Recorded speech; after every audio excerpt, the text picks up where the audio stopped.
Hello everyone and welcome back to my channel Edmond Mindaros at another Shopee payment update tutorial. Ang pag-uusapan natin at i-guide ko kayo on how to pay is loan bill using InstaPay on a Shopee app.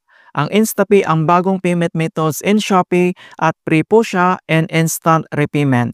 Gamit lang yung ating GCash, Maya, Bank and other e-wallets. So recently ko lang din nalaman na maganda pala ito gamitin pambayad at available na ito sa Shopee app. Ilalagay ko sa description box ang iba pang Shopee tutorial para mag-guide ka. Kaya stay tuned ka lang at start na natin. So ang next step ay kailangan lang natin i-open yung ating Shopee applications. And then kapag na-open mo na, so dito lang sa baba ay kailangan mo lang i-select dito yung Meta profile na makikita dito sa bottom right corner. And then dito sa ating Shopee homepage profile, so underneath lang dito sa My Wallet. And then next, ito yung Financial Services. And then iselect mo lang dito yung S-Loan. Ayan. So dito sa ating S-Loan, so may available limit pa tayo ng 11K. And the next step, so mayroon pa tayo ditong isang ongoing na kailangan natin bayaran na loan. So makikita mo dito yung outstanding loans and one ongoing. So click mo lang ganyan. And then outstanding loans. So ito yung total amount natin. And then itap mo lang dito guys. Yan. And then loan details, mga kaibigan. And then next step, so kailangan mo lang mag-scroll down. And then dito lang sa baba ay makikita mo dito yung pay loan. So click mo lang ganyan.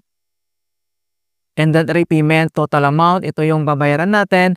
And then next, makikita mo dito yung payment options. So itap mo lang tong payment options. And then kailangan natin mag-select.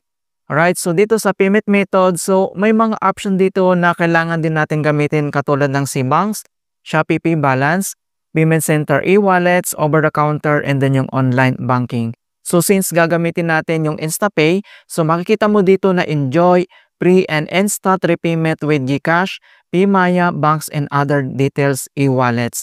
So guys, so napakaganda palang gamitin ito dahil wala po yan charge mga kaibigan. So totally free po yan. So ito yung ginagamit ko na ngayon na pambayad sa ating S-Liter, S-Loan mga kaibigan dito sa Shopee.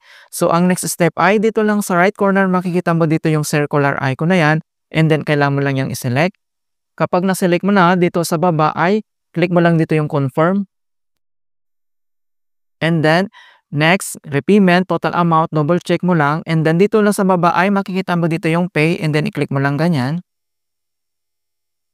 Ayan. So, payment, total payment, and then ito kaagad yung makikita mo yung QR code. So, ang gagawin natin dito ay kailangan na natin i-open yung ating GCash.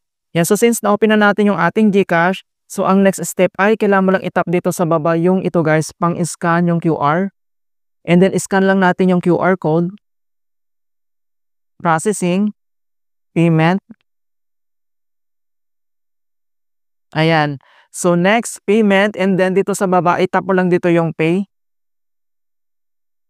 Ayan guys. So grabe, napakabilis talaga. So your payment was successfully processed. And then makikita mo kaagad dito sa ating Shopee app na payment successful talaga. Go, grabe guys, napakabilis talaga gamitin yung InstaPay.